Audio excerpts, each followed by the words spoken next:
It's no secret that Marvel movies have almost always been labeled as fun, lighthearted, and family-friendly. It fits their brand, is in line with their source material, and is an approach that has been very successful for them, especially within the MCU. But what's really amplified that success has been their way of balancing out the lighter tone with serious moments that emotionally resonate with viewers. A proper yin to the yang, if you will. A way of giving the audience a chance to appreciate the jokes in easier going segments because they've experienced some of the hardships, struggles, and more difficult times the characters have gone through. And though we were spoiled with that in the majority of phases 1 through 3, a large portion of what we've gotten recently just feels like it's trying to be one big joke. To prove the point I'm trying to make, I have two examples of the MCU integrating humor in a way that elevates the scene, and two examples of the MCU integrating so much humor it becomes hard to take seriously. Spoiler alert for a bunch of MCU stuff, I guess. So our first look into integrating humor successfully is from Guardians of the Galaxy Volume 1, specifically the end battle where the team faces off against Ronan. In this scene, just when it appears all hope has been lost and Ronan gives his pre-takeover speech, Star-Lord gets up and interrupts him with a song and begins busting a move, claiming he's challenging the villain to a dance-off. Let's pause there for a moment. Out of context, this could easily be looked at as childish and reckless behavior, and funny enough, even in context, that's still exactly what it is. But let's explain why it makes sense and works here. Throughout the course of the film and getting to know Peter Quill as a character more, it's easy to identify him as someone who reasonably would act childish in more serious situations. He was taken from Earth at a young age and grew up with a group of space pirates stealing and scheming his way through life. So it's more than understandable as to why his level of immaturity and amount of impulsive actions are more discernible for someone his age. Fine, you could say, but then I guess his continuance of that behavior showcases no character growth throughout the film. But thankfully we see how that's not the case here. The reason Star-Lord is dancing in the first place is not to legitimately begin a dance battle, but merely to cause a distraction so Rocket and Drax could shoot Ronan while he's off guard, using that childish and reckless behavior to their advantage. And then to one-up himself, Peter dives after the Power Stone to grab it before Ronan can regain it, nearly sacrificing himself in the process. If it weren't for the other Guardians joining in with him, there's a good chance he may have died. So let's take a step back now and look at this again. We're given some serious stakes, right? Ronan is on the verge of taking over Xandar and on his way to conquer more afterwards. We're then provided with a brief moment of levity with the silly song and dance, but then it organically blends back into the serious stakes we began with. It's not like Ronan drops his weapon and moonwalks his way towards Peter to dance for the fate of the planet. It's a well-written execution of squeezing a funny moment into a sequence without drastically knocking it off the rails or tarnishing the importance of it. But then we get a show like She-Hulk. I'm aware this project was never intended to be the most extraordinarily riveting series, but it is the introduction to one of the newest additions of the Avengers lineup we'll see down the road, so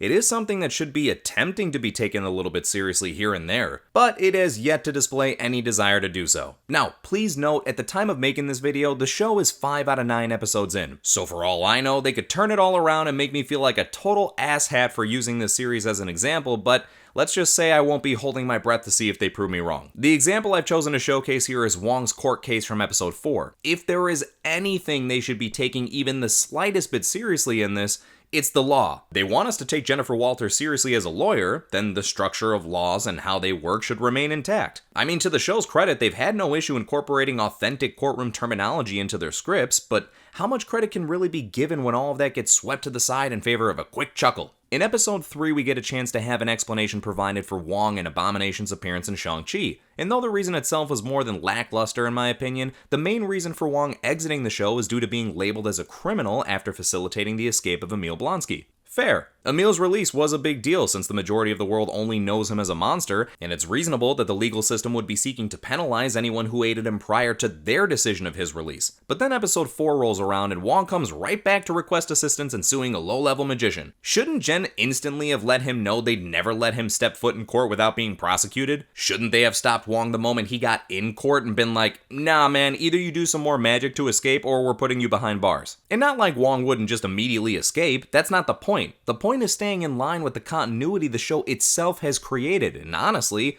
wouldn't that make for a more effectively humorous moment for the show? How can a show revolving around the dealings of superhero-related lawsuits be taken seriously if it doesn't even respect the law? It's presented in a way like you shouldn't care and just laugh at the ridiculousness of it. But that'd be easier to do if we knew what actually matters and what doesn't. There's a few more examples from the series that could fit into the same argument, but instead let's focus back towards another successful integration of humor. Thor Ragnarok gave us what I believe is one of Marvel's best executions of diving into the pool of comedy without without drowning in it. The whole story has playful jokes and sarcastic jabs mixed in, but it never loses touch with the emotional tale it's trying to tell underneath. One scene that really lets this shine is when Thor and Hulk are talking to each other after their fight in the Sakaar arena. The conversation they have is a simple one, but it has so much heart while being genuinely funny. All it is a back and forth of the two name-calling and insulting each other as Thor deals with some overwhelming emotions of losing his father and Mjolnir, and Hulk deals with an evolved version of his anger management as he's now been in Hulk form for 2 years straight. But the humor placed in here only increases the authenticity of their relationship. Their comical bickering towards one another comes off like actual friends would do, or siblings, or roommates. It adds another layer to the atmosphere of the situation they're in that makes it easier to relate and connect to. To put it simply, it works. They could have easily taken this as an opportunity to be overly goofy and begin to degrade the severity of the situation they're in, but thank goodness they kept a leash on it and reeled it in before it ever got away from them. Thor was in a really vulnerable state here, and taking the comedy train too far would have made it seem as though his tribulations weren't as devastating as they were. And with Hulk, they could have just as easily taken his more simplistic way of wording things to the extreme point of it making your eyes roll, but it was just enough to showcase he had grown in his time in that form. It overall is another well-depicted instance of how humor can be integrated without ruining anything. And with that example given, I now dive into the preceding Thor movie, Love and Thunder, for the last showcasing of humor getting out of hand. The central plot of this movie revolves around stopping Gorr the God Butcher, who, if you couldn't tell by his name, is butchering a bunch of gods. Mostly off-screen, unfortunately. So in an effort to get assistance in stopping this bloodshed, Thor goes to a planet full of gods to talk to Zeus, the leader of all the gods. After Zeus declines to help, Thor retaliates by taking Zeus's thunderbolt and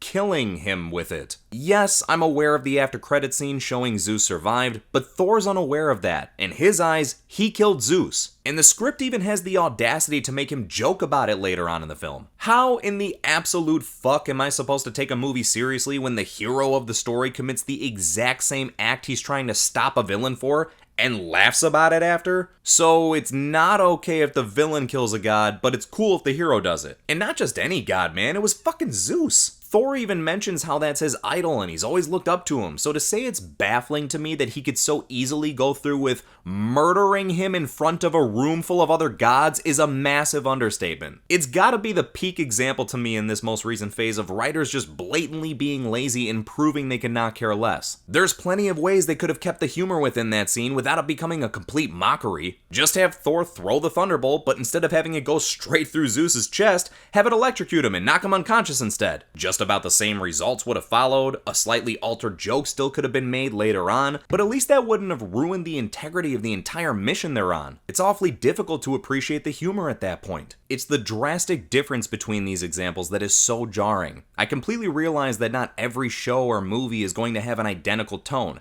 I don't expect every single project to have the same exact level of humor and serious components mixed together. It's okay if something falls more to one side than the other, but I guess my point of bringing this all up is to try and say that no matter what tone you're going for as a creator, it needs to be understood that the audience can't be expected to care if you don't. And that's not to try and accuse all the recent writers of not caring, but it is trying to be brutally honest about how the quality of stories being produced and the structural integrity within them is all over the place, to say the least. Go ahead, make the funniest superhero film or show, but be willing to understand the limitations of what works for the story and what doesn't. Be willing to compromise to not sacrifice a meaningful payoff for some half-assed joke that only the characters in the story think is funny. Be willing to take fair criticism and understand that it's not someone attempting to make you feel like a worthless piece of shit who should have never written anything in the first place, but legitimate advice to try and acknowledge the flaws so that they don't repeat themselves in the future.